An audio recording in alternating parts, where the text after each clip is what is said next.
تاریخ پڑھ لیں اس بات کی، اسلام نہ قوت سے پھیلا ہے، اسلام نہ تلوار سے پھیلا ہے، نہ ایٹم بم سے پھیلا ہے، اسلام کے پھیلاؤ میں سب سے زیادہ کردار وہ اخلاق کا ہے۔ ساری دنیا نے اسلام کو قبول کیا اور آج بھی کر رہے ہیں لوگ اسلام کی صداقت، حقانیت اور اخلاق حسنہ کے بنیاد پر۔ آپ علیہ الصلوۃ والسلام کے اخلاق کائنات میں سب سے عمدہ اخلاق تھے۔ سب سے عمدہ اخلاق والی ہستی جناب محمد مصطفیٰ صلی اللہ علیہ وسلم کی ہے۔ ویسے تو پورا قرآن نبی رحمت صلی اللہ تعالی علیہ وسلم کے اوصاف و صفات کو بیان کرتا ہے۔ ہر وہ چیز جو قرآن نے صفات حسنہ میں شمار کی وہ نبی رحمت صلی اللہ تعالی علیہ وسلم میں موجود تھی،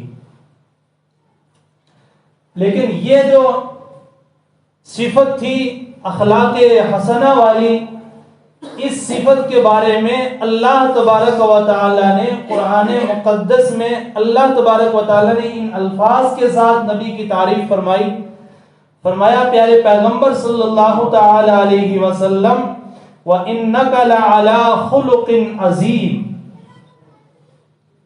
بے شک ضرور آپ اخلاق کے اعلیٰ پیمانے پر فائز ہیں۔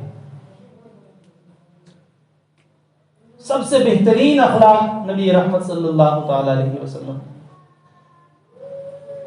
اور ایسا کیوں نہ ہوتا؟ اس لیے بھی کہ کائنات میں سب سے اعلیٰ ترین ہستی ہی محمد مصطفیٰ صلی اللہ علیہ وسلم کی ذات ہے، اور اسی ذات کو میرے اور آپ کے لیے اور جو ہے ساری کائنات کے لیے اللہ تبارک و تعالی نے نمونہ بنایا، آئیڈیل بنایا۔ آئینہ کے طور پر محمد مصطفیٰ صلی اللہ علیہ وسلم کی زندگی کو اللہ تعالی نے پیش فرمایا کہ اس زندگی کے مطابق جس کی زندگی ہوگی، ان صفات کے مطابق جن کے اندر صفات ہوں گی، ان عادات کے مطابق جن کی عادات ہوں گی، ان گفتاروں کے مطابق جن کے گفتار ہوں گے، ان کے بول کے مطابق جن کے بول ہوں گے، وہ دنیا میں اور آخرت میں کامیاب ہوگا، کامیاب ترین انسان ہے وہ۔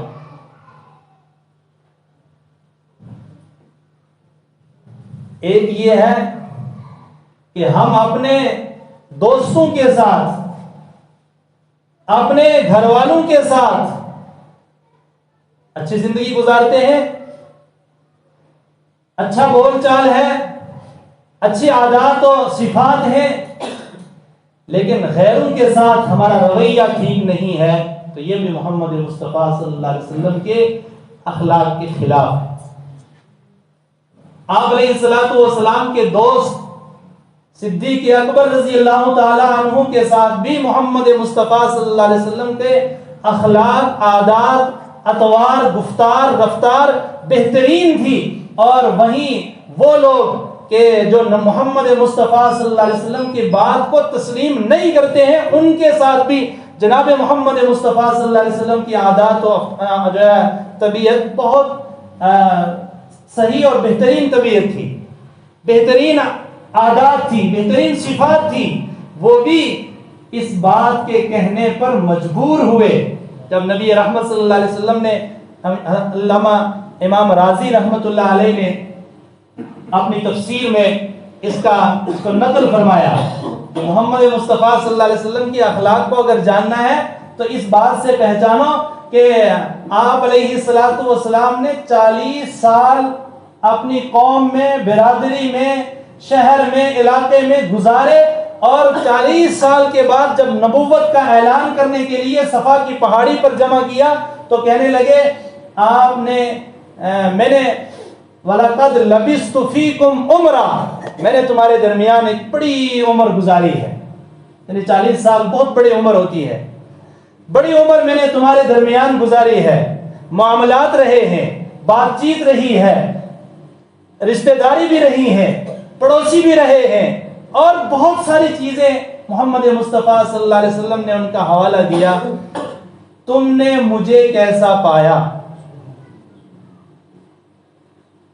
لبثت فیکم عمرا، تمہارے درمیان میں نے ایک عمر گزاری ہے، مجھے بتاؤ کہ مجھے کیسا پایا؟ تو سب نے یہ کہا کہ جربناک مرارا ما رأینا فیک الا صدقا، ہم نے آپ کو زندگی کے الگ الگ موڑوں پر، الگ الگ جگہوں پر بار بار پرکھا ہے، بار بار دیکھا ہے. فرمایا ہم نے نہیں پایا آپ میں ما رأینا فیک الا صدقا، سچائی کے علاوہ، دیانت داری کے علاوہ آپ کی ذات کے اندر کوئی چیز نہیں پائی. یہ تھے محمد مصطفیٰ. یہ کون لوگ کہہ رہے ہیں؟ یہ وہ لوگ کہہ رہے ہیں کہ ابھی جب یہ پیغام سنایا گیا کہ قولوا لا الہ الا اللہ تفلحون، تو پتھر مارنے کے لیے بھی تیار ہوئے، گلا گھونٹنے کے لیے بھی تیار ہوئے، اونٹ کا حوض ڈالنے کے لیے بھی تیار ہو گئے، اور محمد مصطفیٰ صلی اللہ علیہ وسلم کے لیے جو ہے وہ گڈھا بھی کھودنے کے لیے تیار ہوئے. وہ لوگ کہہ رہے ہیں جربناک مرارا ما رأینا فیک الا صدقا، ہم نے بار بار آپ کو آزمایا لیکن آپ کو سچ پایا، سچا پایا آپ کو. اب اس بات سے اندازہ لگایا جا سکتا ہے کہ وہ ذات کتنی صاف و شفاف ذات.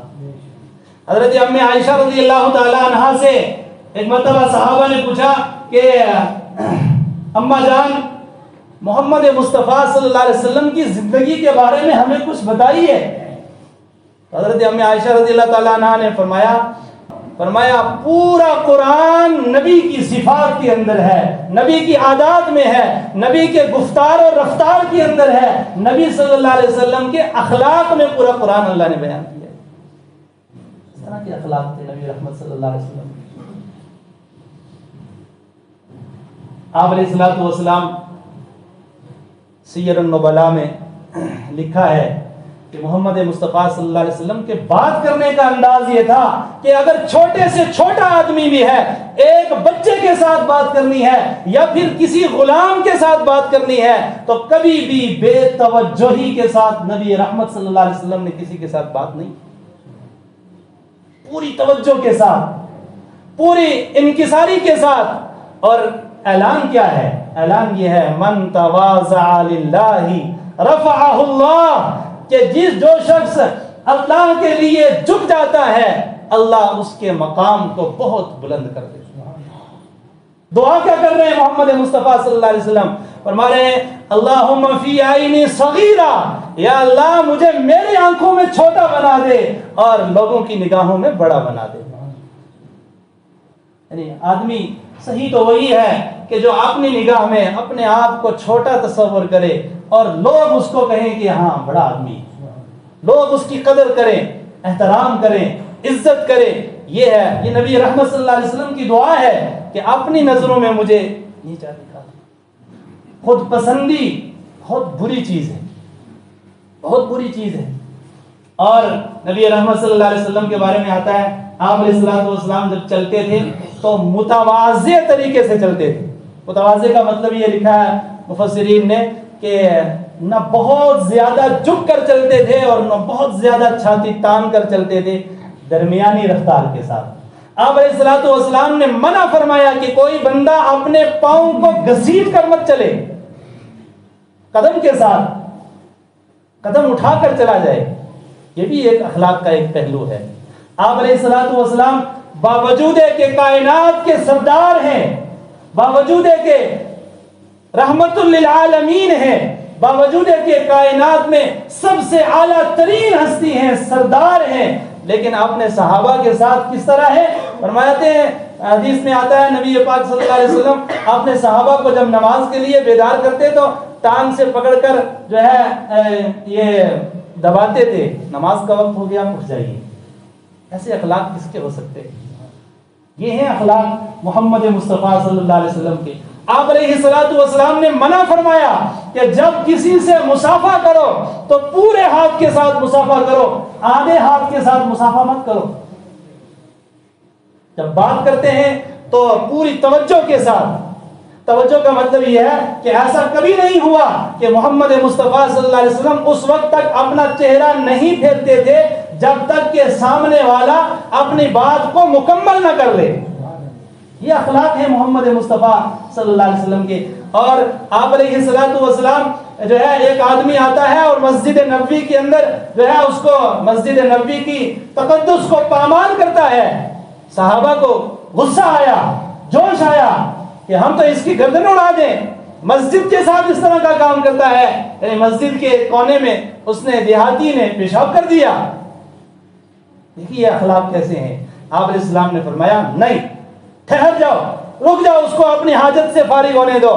پھر جب حاجت سے وہ فارغ ہو گیا اس کو بلایا اور بٹھایا. کیا ہم میں سے کوئی ایسا کر سکتا ہے؟ اس کو بٹھایا اور بٹھا کر کہنے لگے یہ اللہ کے گھر ہیں, یہ گندگی کی جگہ نہیں, یہ اللہ کی عبادت کی جگہ ہے. اب کون بدبخت ہوگا, کون سنگین دل والا ہوگا کہ یہ گفتگو سن کر اس کا دل پسیجے نا. ایسا معاملہ ہوتا ہے. اخلاق, ہمارے اخلاق کا جو ہے دنیا اس وقت اخلاق کی بھوکی ہے. ہم اس بات پہ ناز پہ ہیں کہ ہم نمازی ہیں, ہم اس پہ فخر کر رہے ہیں کہ ہم روزے دار ہیں, تہجد گزار ہیں, ہم نیک ہیں, ہم صالح ہیں. لیکن نیک اور صالح کا تعلق جہاں اعمال کے ساتھ ہے وہیں اخلاق کے ساتھ بہت گہرا تعلق ہے. اخلاق دین اسلام میں بہت اہم چیز ہے. ان اخلاق کی پامیں جو ہے وہ صفات اپنانے چاہیے, اخلاق اپنے زندگی میں لانے چاہیے. اپنے دلوں کو ہمیں نرم کرنا چاہیے. دل کی سختی یہ شقاوت کی علامت ہوتی ہے. دل کے اندر رحمت ہو, نرمی ہو, گفتار کے اندر, رفتار کے اندر, بول چال کے اندر, مسجد کے ماحول. تاریخ پڑھ لیں اس بات کی, اسلام نہ قوت سے پھیلا ہے, اسلام نہ تلوار سے پھیلا ہے, نہ ایٹم بم سے پھیلا ہے. اسلام کے پھیلاؤ میں سب سے زیادہ کردار وہ اخلاق کا. ساری دنیا نے اسلام کو قبول کیا اور آج بھی کر رہے ہیں لوگ اسلام کی صداقت, حقانیت اور اخلاق حسنہ کے بنیاد پر.